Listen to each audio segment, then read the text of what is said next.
Assalamualaikum warahmatullahi wabarakatuh. Jumpa lagi dengan saya Tama dalam Ada Apa Gerangan. Bagaimana kabar kalian? Semoga selalu diberikan kesehatan dan juga rezeki yang cukup. Kali ini dalam segmen Cerita Nina Bobo, di mana saya akan membacakan cerita untuk menemani waktu sebelum tidur kalian. Malam ini ada cerita yang dikirimkan oleh Bang Hendra Supriyatna. Setelah kemarin kejadian di Leweng Waru selesai, Hendra dihadapkan pada masalah baru. Ada sosok kuntilanak yang minta dibebaskan dari perangkap kematiannya dan diantarkan pulang menuju rumah orang tuanya. Tentu saja dengan bantuan sahabat dan gurunya, Pak Yanto, Hendra berusaha menolong sosok jin korin tersebut. Nah, seperti apa cerita lengkapnya? Letakkan gadget kalian, pejamkan mata, ceritanya mulai dari sini.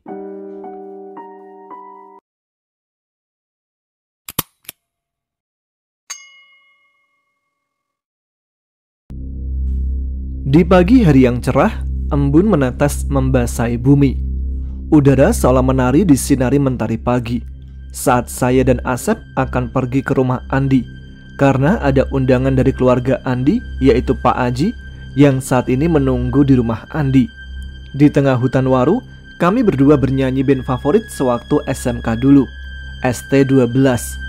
Di pagi itu, kami seperti orang gila yang bernyanyi keras di atas sepeda motor dengan iringan pohon waru di samping jalan. Setelah melewati hutan waru, kami disajikan pemandangan persawahan dan udara yang sangat sejuk. Tidak lupa, rasa syukur saya panjatkan kepada sang pemilik alam semesta, Allah Subhanahu wa Ta'ala.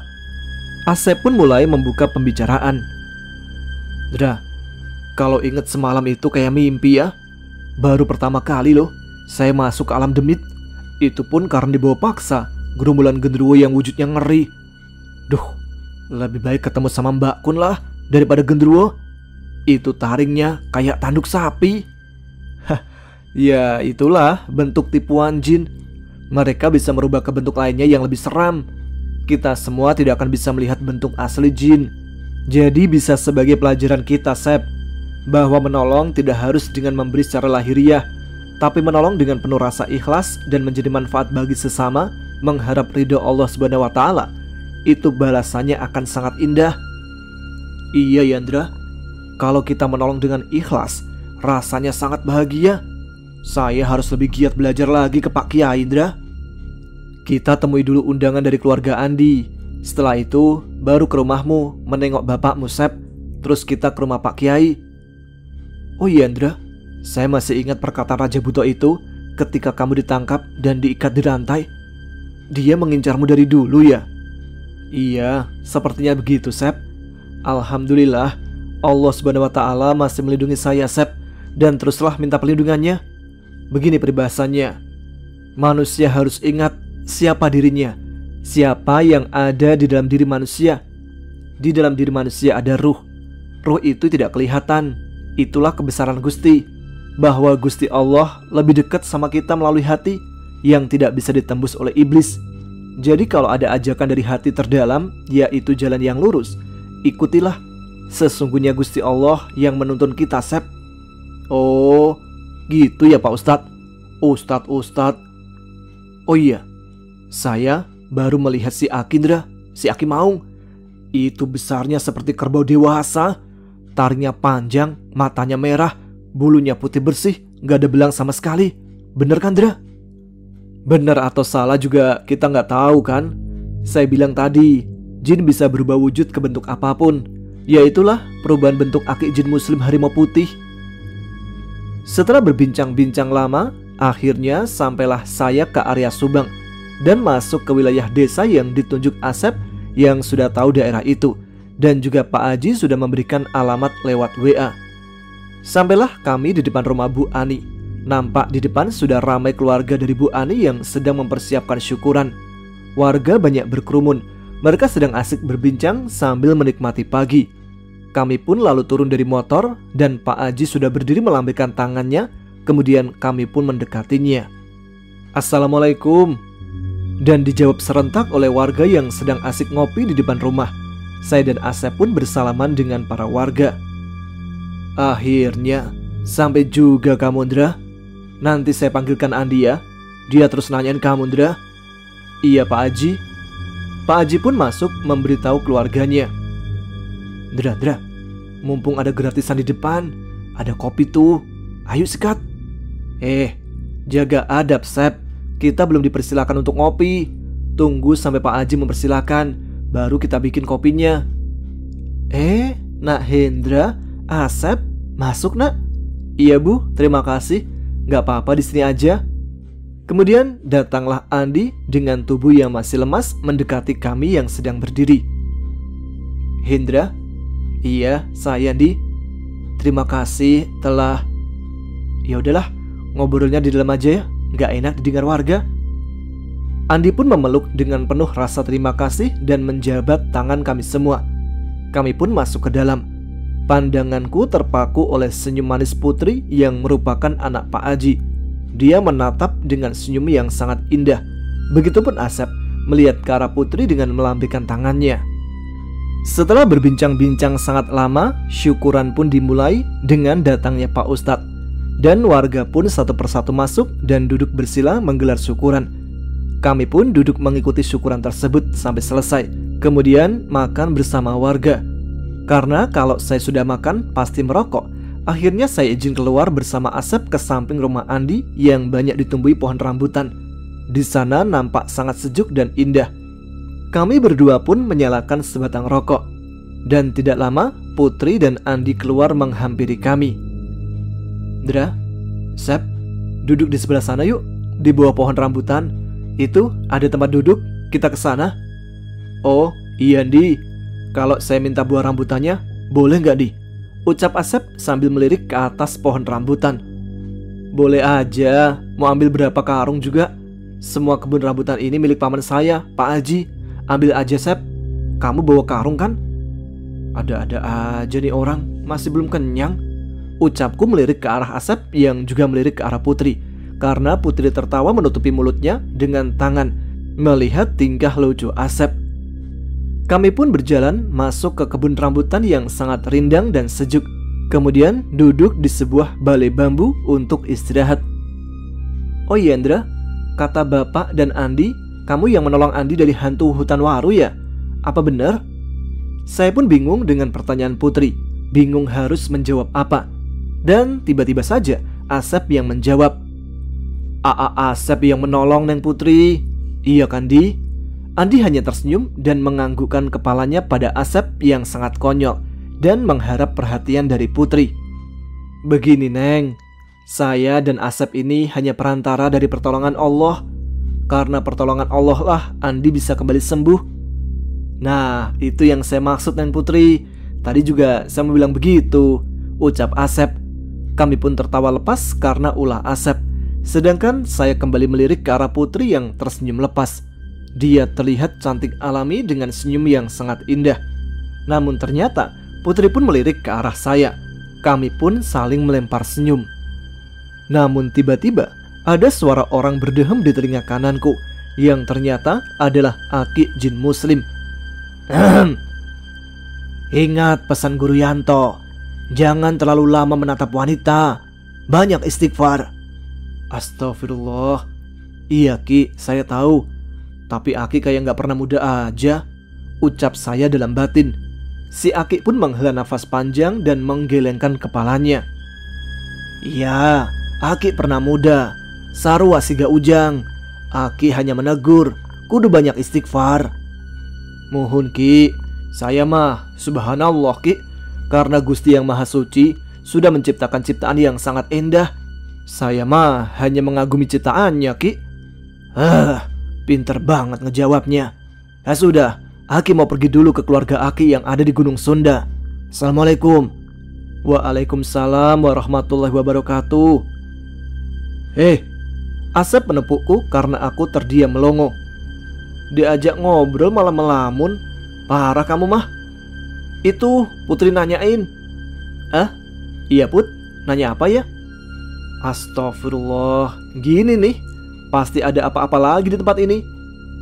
Aman Sep, di sini mah gak ada apa-apa. Iya kan Dra? ucap Andi menimpali. Iya Andi. Dra, kamu gak jawab?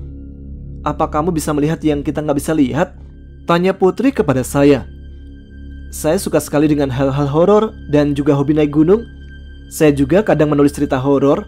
Jadi boleh ya saya nanti menulis tentang Dra? Cie. Iya, yang cakep mah selalu terdepan, kayak iklan motor, ucap Asep meledek. Saya pun menyenggol Asep sampai dia terjatuh dari duduknya, membuat kami semua tertawa. Aduh, maneh Mandra. Begini di, Neng Putri, aslinya Hindra mah kudu banyak-banyak istighfar. Emangnya saya setan Sep, banyak diistighfari. Lain setan, tapi rajanya. Asep bangun sambil tertawa dan malah berlari ke pohon rambutan, langsung naik untuk mengambil buahnya. Saya hanya menggelengkan kepala, sedangkan Andi dan Putri tidak hentinya tertawa melihat tingkah Asep. Andi, Putri, maaf ya, tingkah teman saya emang begitu. Gak tahan kalau ada pohon rambutan, pasti langsung disikat.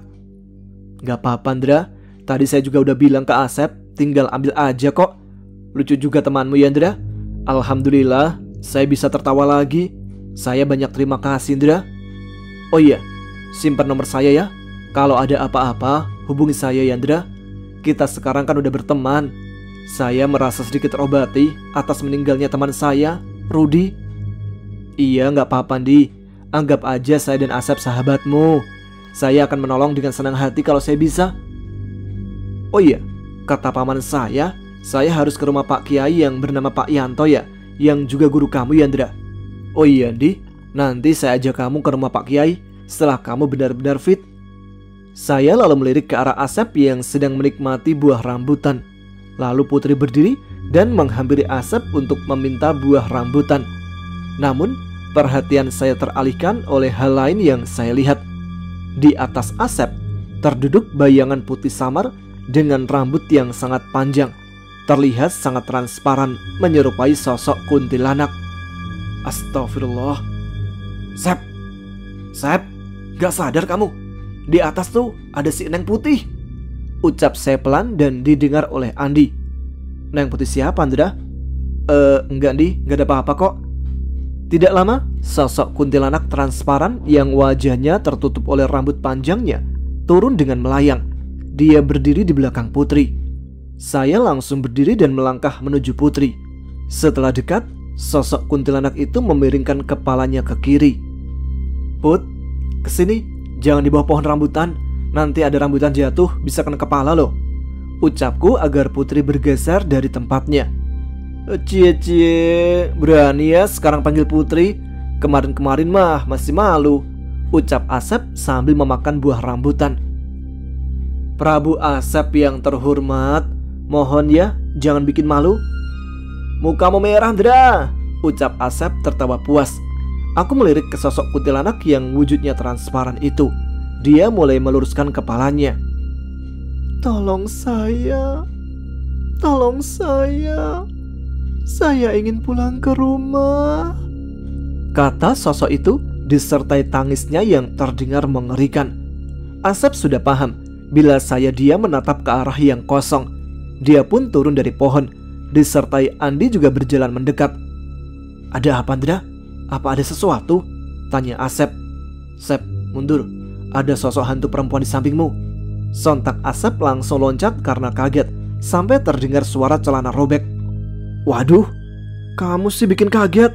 Celana saya jadi robek, ucap Asep yang menahan malu pada Putri dan Andi. Ndra, ada apa sebenarnya? Tanya Putri. Ada sosok hantu perempuan minta tolong diantarkan pulang. Hantu perempuan? Bisa nggak kamu tanya ke dia namanya siapa dan mau pulang kemana?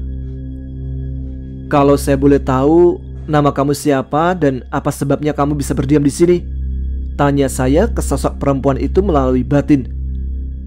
Rani, nama saya Rani. Saya tinggal di Cianjur, lereng Gunung Gede. Tolong saya ingin pulang. Saya ingin bertemu ibu dan bapak, ucapnya dengan sangat lirih.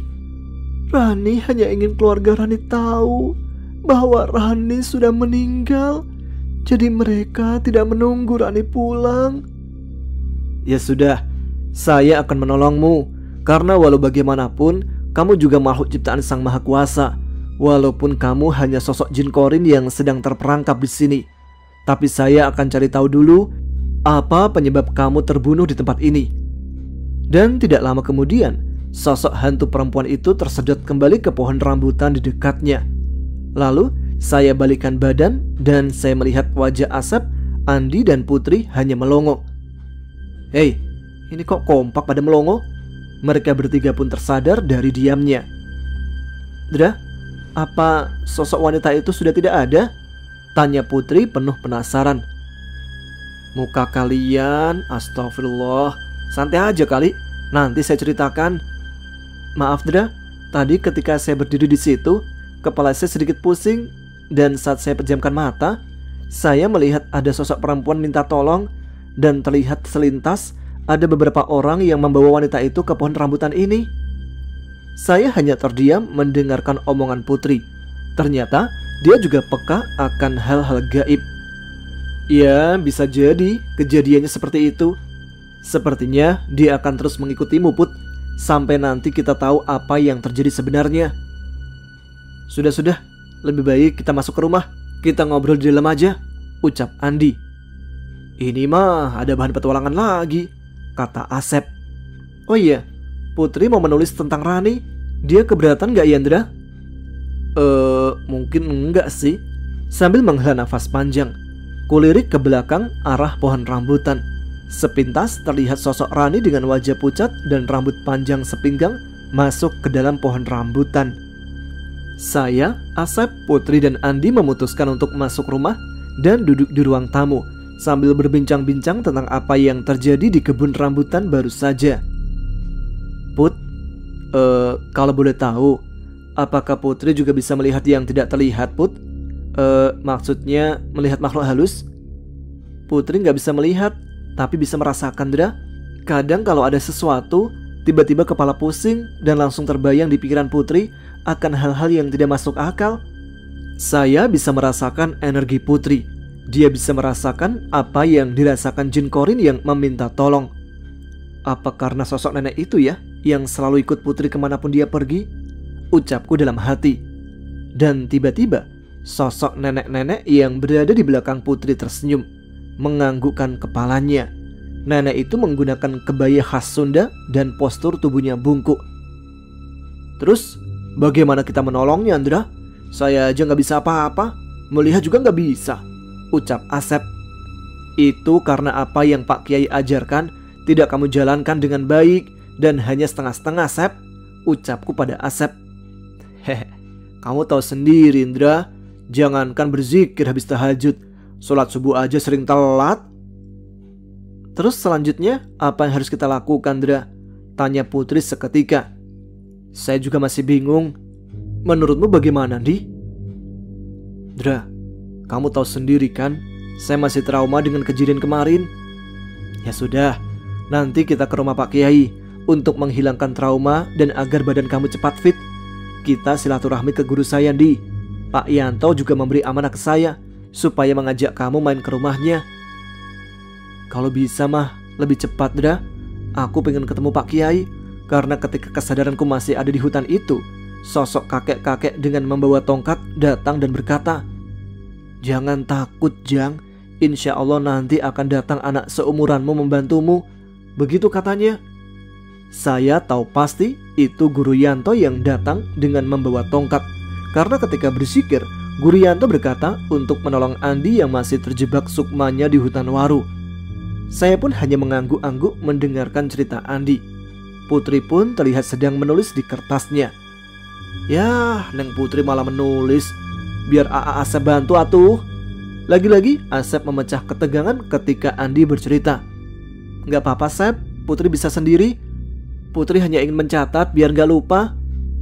Saya melirik ke arah Putri dan ternyata dia juga melirikku sambil tersenyum manis. Saya hanya menghela nafas dan beristighfar. Singkat waktu setelah selesai makan-makan, kami saling bertukar nomor telepon. Lalu kami pun pulang meninggalkan rumah Andi.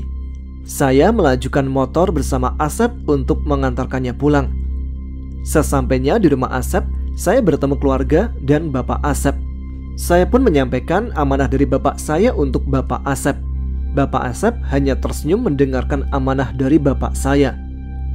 Singkat cerita, sore harinya saya berpamitan untuk pulang. Saya menyalakan motor jadul dan bergegas menuju ke rumah. Di tengah perjalanan, tiba-tiba terlintas senyuman manis dari Putri, dan di waktu lainnya terlintas sosok hantu wanita pohon rambutan yang terus meminta tolong. Pikiranku sangat kacau dan mungkin butuh waktu untuk istirahat. Singkat cerita, sampailah saya di rumah. Ku ucap salam, lalu ku masukkan motor dan mencium tangan ibuku. Setelah itu, saya hanya duduk di depan rumah. Waktu sudah menunjukkan setengah 5 sore. Ku nyalakan sebatang rokok untuk menenangkan kepala yang penuh dengan tanda tanya. Tidak lama kemudian, Bapak datang dengan sepeda motornya.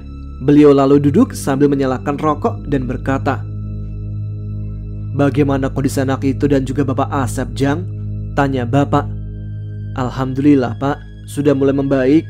Bapak Asep juga sudah mulai membaik. Amanah dari Bapak sudah disampaikan ke Bapak Asep. Dia hanya tersenyum." "Iya, nanti Bapak akan main ke rumahnya. Dia itu sudah seperti saudara Bapak. Tidak beda kamu dengan Asep, Jang." "Oh iya Pak," kata Pak Kiai, "Bapak membuka kembali mata batin Bapak yang sudah ditutup ya?" Bapak pun menengok sambil menghela nafas panjang. "Dulu waktu Bapak masih kecil, sekitar umur 5 tahun, datanglah AA. Mungkin umurnya kala itu 25 tahunan. Dia mengajarkan ngaji dan ilmu-ilmu lainnya kepada warga desa ini. Orang itu berdiam diri di rumah Bapak, membantu nenek kamu, dan sudah dianggap seperti anak sendiri. Bapak pun belajar banyak hal kepadanya. Ilmu tentang kehidupan, agama, saling mengasihi sesama manusia tanpa membeda-bedakan agama, suku, dan ras. Dia sudah Bapak anggap kakak sendiri. Dialah gurumu, Pak Yanto, Jang. Dia juga guru Bapak. Dari awal Bapak tahu kamu belajar kepadanya, Bapak pun merasa tenang. Dulu Pak Yanto pernah bilang ke Bapak bahwa nanti kelak anakmu akan meneruskan apa yang sudah menjadi tugasmu, karena darahmu masih sama sepertiku. Itulah perkataan Pak Kiai ketika Bapak kecil dulu." "Kok saya baru tahu sekarang? Pak Kiai juga tidak pernah cerita tentang Bapak. Seperti tidak kenal. Tapi di balik itu, ternyata Bapak juga diajarkan ilmu agama oleh Pak Kiai ya?" "Bapak dari kecil memang sudah bisa melihat hal-hal yang orang lain tidak melihatnya, Jang. Dari situ Pak Kiai mendidik Bapak. Dan yang kamu kenal sebagai Aki Putih yang terus datang bersama seekor siluman harimau putih, Bapak pun akrab dengan siluman harimau putih dan selalu diajak main. Dulu Bapak sangat nakal, hingga datanglah Pak Kiai yang menjadi guru Bapak hingga mengubah kepribadian Bapak, Jang. Oh iya, kamu tahu nggak? Buyutmu adalah pejuang di Karawang. Beliau menjadi ketua perlawanan penjajahan Belanda loh. Walaupun umur buyutmu ketika itu masih muda, dia dipercaya menjadi ketua pemberontakan hingga membuat Belanda kocar-kacir dengan dibantu orang-orang Karawang yang juga memiliki ilmu kebatinan dan agama yang kuat. Bapak akan menceritakan sedikit tentang buyutmu, Jang." "Oh iya? Gimana ceritanya, Pak?" "Sebut saja buyutmu itu bernama Jaka. Jaka dibesarkan di dekat Gunung Sanggabuana sebelum beliau ke Rengas Dengklok dan menikah dengan gadis dari Rengas Dengklok. Jaka muda terus dididik dari kecil oleh ayahnya yang bernama Ki Arya Wirata. Ki Arya Wirata, ayah dari Jaka, bukan asli dari Karawang, melainkan prajurit setia komandan Sultan di Banten.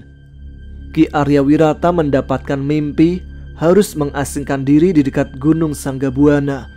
Mimpi itu berkali-kali datang pada Ki Arya, dan akhirnya beliau pun mengasingkan diri dan melepas jabatannya. Ki Arya pun menceritakan kepada Jaka muda tentang kisah hidupnya, bahwa Ki Arya sewaktu muda dan belum menikah dipercaya oleh Sultan Banten sebagai komandan pengamanan luar dan dalam area kesultanan. Namun Ki Arya keluar dari Kesultanan Banten sebagai ketua pengaman dikarenakan banyak yang ingin merebut jabatannya. Mereka saling sikut walaupun masih saudara, tapi jabatan membuat buta, Jang. Ki Arya ketika muda dulu sudah dipercaya menjadi ketua pengamanan kesultanan. Dia dipercaya Sultan Muhammad Saifuddin, Raja Banten terakhir, karena memang masih ada darah saudara, dan dia dilatih keras sebagai tameng Kesultanan Banten. Sampai waktu itu, Belanda semakin membabi buta memeras rakyat Banten. Dan karena titah Sultan sebagai pengaman luar dan dalam, Ki Arya bersama prajurit menghalau Belanda yang memeras rakyat Banten. Namun Kesultanan Banten hancur karena ada orang dalam yang bersekongkol dengan penjajah. Bahkan Ki Arya difitnah, dan akhirnya Ki Arya memutuskan untuk keluar dari kesultanan. Namun juga bukan berarti Ki Arya takut pada mereka yang sudah menuduhnya bersekongkol dengan Belanda. Tapi ada sebuah mimpi yang terus datang setiap malam. Ki Arya disuruh menetap di dekat Gunung Sanggabuana. Beliau bermimpi didatangi seorang kakek-kakek berbaju putih yang terus-menerus datang dalam mimpinya. Dialah Aki Putih. Akhirnya Ki Arya Wirata Muda selaku komandan pengamanan Sultan yang juga masih saudara dari Sultan memilih mengasingkan diri untuk bertafakur di kaki Gunung Sanggabuana. Muhammad Arya Wirata Sanjaya lalu bertemu dengan seorang wanita, kemudian menikahinya. Mereka berdua membuka lahan dengan membabat alas di sana untuk dijadikan hunian. Seiring berjalannya waktu, kawasan tersebut pun menjadi semakin ramai karena Ki Arya membangun sebuah desa di dekat Gunung Sanggabuana. Ki Muhammad Arya Wirata Sanjaya pun dijadikan sebagai panutan dan sangat dihormati karena kebijaksanaannya.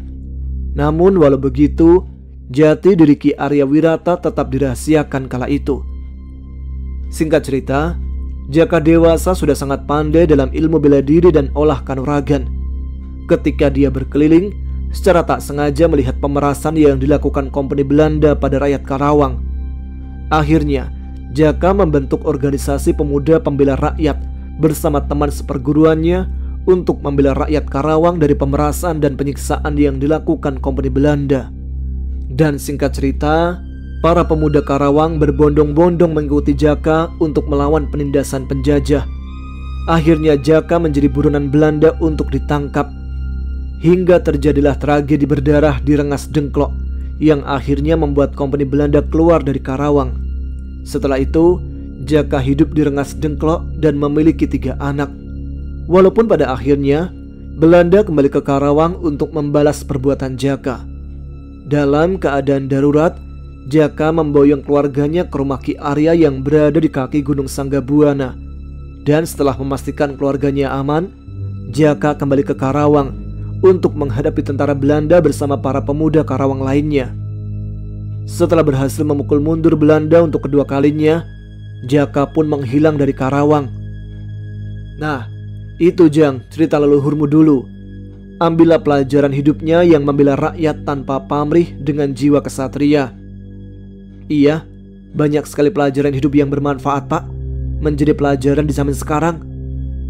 Setelah Bapak menceritakan kisah leluhurnya, dia kembali masuk ke rumah karena waktu sudah semakin sore. Saya hanya terdiam dengan pikiran melayang, mengingat perjuangan para leluhur yang sangat cinta tanah airnya dan tidak rela melihat rakyat sengsara. Jadi kita sebagai generasi penerus harus berjuang, bukan berarti perang, namun berjuang untuk menjadi manfaat bagi sesama, satu nusa satu bangsa, Bhinneka Tunggal Ika, berbeda-beda suku tapi kita semua satu saudara. Jangan mau dipecah belah. Saya pun masuk rumah untuk mandi dan sholat maghrib. Selepas Isya, saya duduk di luar musola dan menyalakan sebatang rokok sambil menunggu Pak Ustadz yang masih berzikir di dalam. Setelah Pak Ustadz selesai berzikir, dia datang dan menyapa. Dra, gimana kondisimu? Alhamdulillah Pak Ustadz, udah sedikit baikan, ucapku dengan sopan. Penguasa hutan Lawang Waru emang bukan sembarang demit, melainkan Raja Buto. Alhamdulillah kamu selamat. Semua karena Gusti Allah yang masih memberikan saya pertolongan Pak Ustadz, dan juga berkat doa dari Pak Kiai serta Pak Ustadz. Pak Ustadz pun menghela nafas panjang dan berbicara pelan. Samandra, waktu saya meruqyah keluarga di Cirebon yang dikirimi demit sampai membuat Omo muntah darah. Maksudnya Om Iwan muntah darah Pak Ustadz? Iya, Pak Kiai juga telepon dan memberi ayat-ayat yang harus dibaca. Alhamdulillah, atas pertolongan Gusti Allah, semuanya berjalan dengan lancar. Alhamdulillah. Saya juga lagi nunggu Asep dan bapaknya. Katanya ingin ikut manakib di sini Pak Ustadz. Sekalian bapak dari Asep ingin ketemu dengan bapak di rumah. Alhamdulillah, semoga manakib semakin ramai. Tidak lama kemudian, Asep dan bapaknya datang dengan berboncengan sepeda motor. Lalu setelah memarkirkan motornya di samping musola, mereka berdua mengucapkan salam. Assalamualaikum Pak Ustadz. Dra, ucap Asep dan bapaknya, lalu menyalami Pak Ustadz dan saya. Panjang umur kamu Sep. Baru saya bilang ke Pak Ustadz kalau kamu dan bapakmu akan datang ke sini. Prabu Asep mah selalu tepati janji. Pokoknya mah solawatan dan silaturahmi pasti banyak makanan. Ucap Asep yang langsung ditepuk bapaknya. Tidak lama kemudian Pak Yanto pun datang bersama tetangga menggunakan sepeda motor. Kami pun berbincang sebentar sebelum akhirnya warga satu persatu berdatangan ke musola untuk mengikuti manakib Syekh Abdul Qadir Jailani. Manakib pun dimulai dipimpin oleh Pak Ustadz. Kami semua bersolawat dan berdoa dengan khusyuk. Nikmat sekali rasanya. Singkat cerita, acara manakib pun selesai dan kami berkumpul di teras musola untuk mendengar wejangan dari Pak Guru Yanto. Setelah wejangan selesai disampaikan, Pak Yanto pulang dengan diantar tetangganya menggunakan sepeda motor. Sedangkan saya, Asep dan bapaknya pun pamit untuk menuju ke rumah saya. Sesampainya di rumah, bapak sudah duduk di depan rumah menunggu bapak Asep. Bapak sedang tidak enak badan, jadi tidak ikut manakib.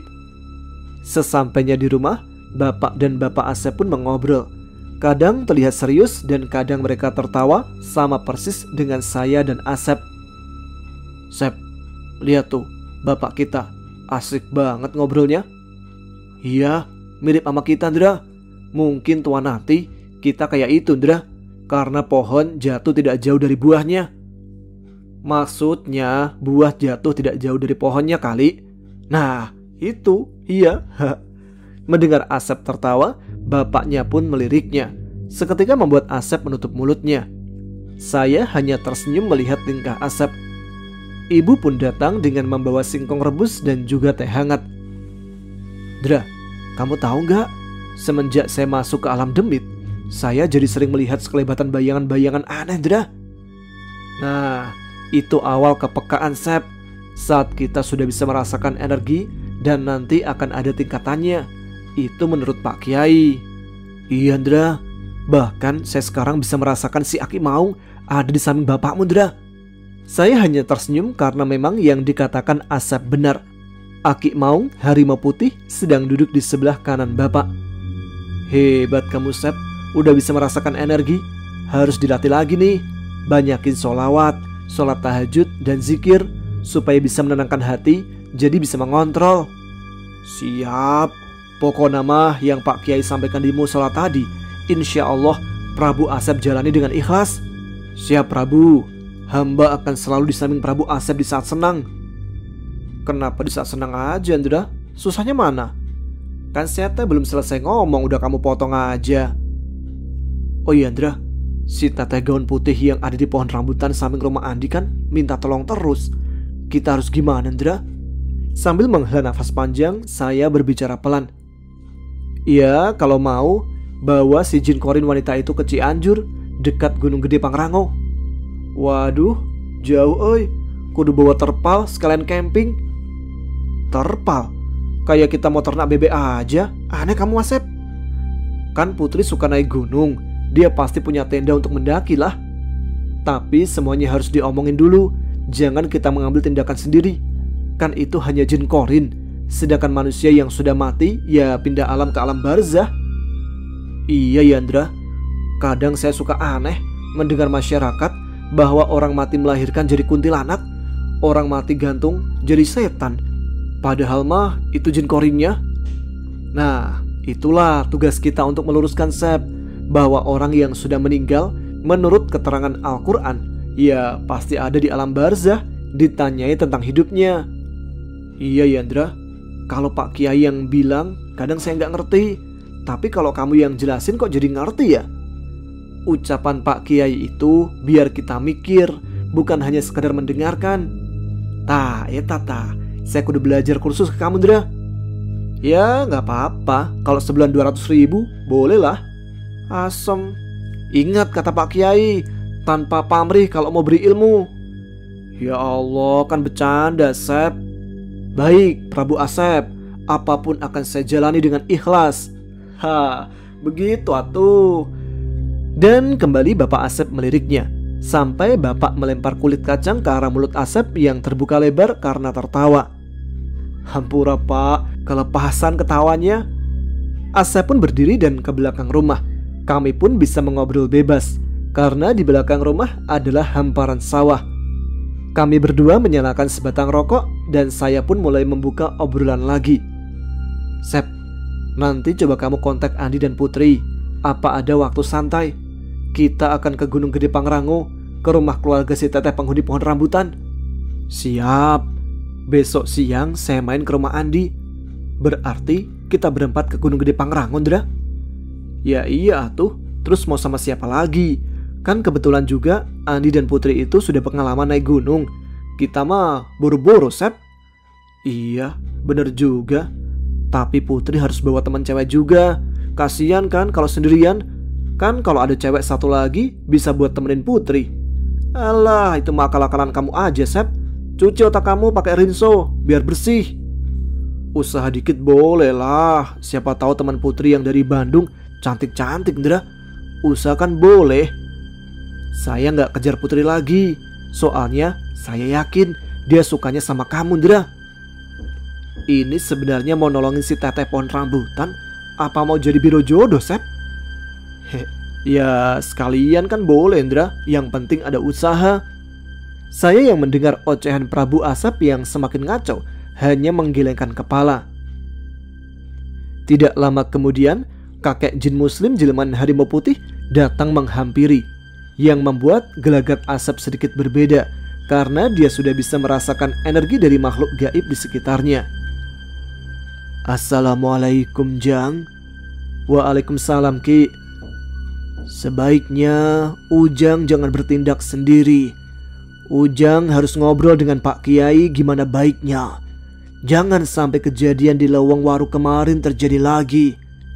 Jadikan sebagai pembelajaran. Sebaiknya bicarakan dulu dengan Pak Kiai. Iya, Ki, insya Allah saya dan Asep akan ke rumah Pak Kiai. Ucap saya berkomunikasi melalui batin. Dra, kok saya merasakan kedatangan si Aki Maung ya? Ucap Asep sambil memegang pundaknya sendiri. Ada di depan kamu, Sep. Tadi barusan bilang kita jangan bertindak sendiri. Belajar dari kejadian kemarin. Sebaiknya kita obrolkan ke Pak Kiai dulu.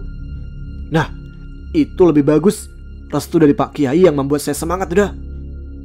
Bukannya karena teman Putri yang dari Bandung ya? Itu nomor 2. Singkat cerita, kami pun masuk ke dalam kamar karena waktu sudah hampir tengah malam. Sementara bapak dan bapaknya Asep masih asik mengobrol di ruang tamu. Saya merebahkan badan di kasur, sedangkan Asep langsung mendengkur begitu nempel bantal. Pikiran saya melayang jauh tentang arti kehidupan yang diucapkan Guru Yanto. Banyak sekali pembelajaran dari kejadian-kejadian di luar logika akal manusia. Dalam hati saya hanya ingin menolong sesama tanpa pamrih dan hidup seperti air yang terus mengalir, yang menjadi manfaat bagi sekitarnya.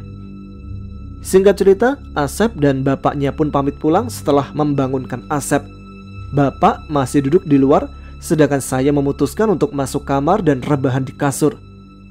Pikiranku masih dihantui wajah penghuni pohon rambutan di dekat rumah Andi yang terus meminta tolong. Tiba-tiba, di bawah alam sadar, terlintas peristiwa di mana ada 3 orang pria membawa paksa Rani dengan diikat tangan dan kakinya. Waktu itu hujan besar turun. Mulut Rani tertutup kain yang sangat kuat. Dia hanya bisa menangis sambil terus berusaha meminta tolong. Namun hal tak terduga terjadi. 1 orang di belakang Rani memukul kepala Rani dengan gagang pacul hingga darah keluar dari kepalanya. Seketika aku tersadar dari pemandangan Rani yang dibunuh di pohon rambutan dekat rumah Andi. Keringat membasahi semua baju dan kuucapkan istighfar sebanyak mungkin. Astagfirullah, aku harus kembali ke sana untuk menanyakan langsung ke pemilik warung yang bernama Bu Halimah dan Pak Agus atau kepada Pak RT. Astagfirullah. Jam 3 pagi ternyata. Saya bangun dari duduk dan langsung menuju kamar mandi untuk mandi karena berkeringat. Selesai mandi, langsung menunaikan sholat tahajud, dilanjut zikir hingga subuh tiba. Singkat cerita, sholat subuh telah terlaksana dan saya segera ke depan rumah menikmati pagi hari dengan secangkir kopi hitam. Tak lupa kunyalakan sebatang rokok sambil berpikir melamun. Misteri apa lagi ini? Hingga jin korin Rani terus meminta tolong. Mau dibiarkan, tapi mengganggu juga. Aduh. Tidak usah melamun, Jang. Bapak tahu apa yang Ujang lamunkan. Tadi malam, di luar, Bapak melihat kuntilanak di depan pohon mangga sedang menangis. Bapak usir dia, tapi dia nggak mau pergi.